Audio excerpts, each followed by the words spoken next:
आज आम आलोचना करवा रामायण में वर्णित रावणर जो मातामह जे कि सुमाली संपर्क में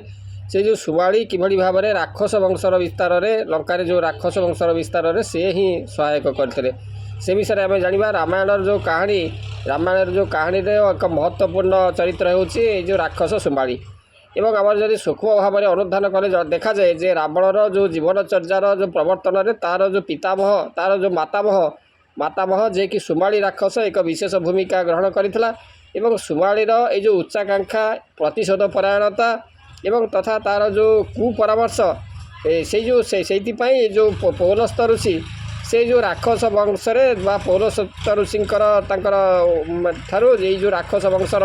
बा रावणर से रावण परिणत होता तेणु पूर्वर लंकारे माने राजत्व करथिबा जो राक्षस माल्यवानर भ्राता थिला सुमाली तेणु भगवान जो विष्णु को द्वारा विताड़ित होई से पातालपुर से बास करथिला कारण भगवान विष्णु ये जो असुर मान को विनाश करते जहाँफल कि से जो असुर मान लुचि जाई से समुद्र से बास करुले पातालपुर में बास करुले तेणु से अनुजाई ये जो सुमाली से माने लुचि भगवान विष्णुकर भय पातालपुर से निवास करुला एवं थरे कौन है ना से समय थरे जो मर्त को आसी ऐश्वर्यशाली लंका को देखी से पुणी माने पुणी प्राप्त करने किभली भाव में से लंका को प्राप्त कर से अभिलाष से एक षड्यंत्र आरंभ करथिला एवं तार प्रथम प्रस्तुति थिला तार जो कन्या जे कि निकषा बा ताकू आउरी गोटे तार नाम कैकेसी से जो कैकेसी को से विश्रवा ऋषि पाखक पठे तांकर जो तीन पुत्र बा तीन राक्षस पुत्र प्राप्त करने निमंते से पठाई तेणु ए से सफल होता है जो निकषा एवं परे जितेबाला रावण तपस्या सारी फेरी आसला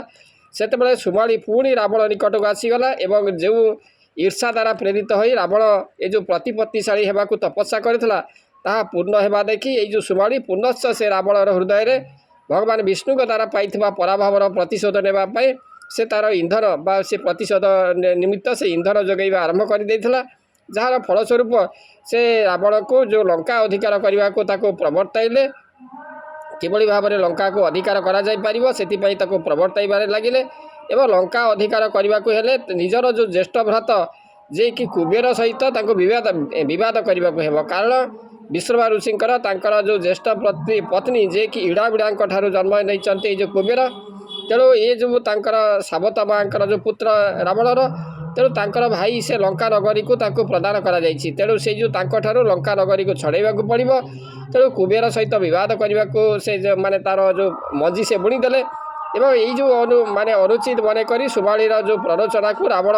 एभली जो अनुचित हेले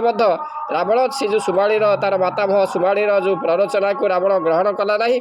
किंतु जो लंका तांकर पूर्वपुरुषंकर संपत्ति बोली सुमाली कहवा सहित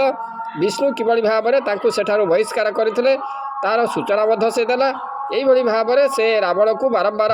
जो लंका अधिकार करने को उत्तेजित करने को लगिला बारंबार यह शुणी रावणर जो शुभ बुद्धि से लोप पाईगला एवं लंका जो राक्षस मानकर राज्य तेणु ताहा राक्षस मान प्रत्यर्पण कर बोली कही दूत हस्ତରେ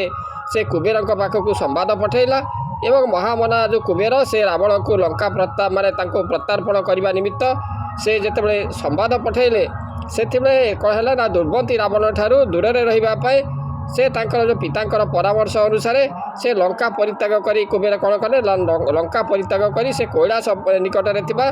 गंधमार्दन पर्वत निकट को बा गंधमार्दन पर्वत उपरे निजर जो परिजन सहित से अलकापुरी निर्माण करी सेठारे से रहिले पुनश्च दुर्मती ये जो सुमालीर प्ररोचन कुबेर सहित युद्ध करी रावण तांको पुष्पक विमान तांको छड़े आनिला एवं जितेबाला रावण सीता को अपहरण कर आनिला से माने ताहाकू जो विभीषण सहित जिते सीता को रावण अपहरण कर आनिला ताहाकू जो विभीषण सहित लंकार अधिकांश मंत्री रावणर यही कार्य को विरोध करुले मात्र सुमाली यहाँ स्वीकृति दे राम एवं जो रावण युद्ध को से अवसंभावी कर तेणु यही भाव में राक्षस राज सुमाली राक्षस राज ये जो सुमाली रावणर जन्म जेभली दायी रावणर पतन पर से पथ परिष्कार करें से भाव में मुख्य भूमिका ग्रहण करता ये जो सुमाली तेणु रावणर प्रत्येक अनैतिक कार्यर से एकांत सहयोगी तेणु ये जो मातामह जो सुमाली जो किभली भाव में माने रावण भली राक्षसर जन्म होता पुणी से जो सुमाली जो किभली भाव में राक्षस वंशर जो पतन होता से संपर्क में आपण मैंने जानिले तेणु आशा करे जो आलोचना निश्चित भाव में आपण भल लगी।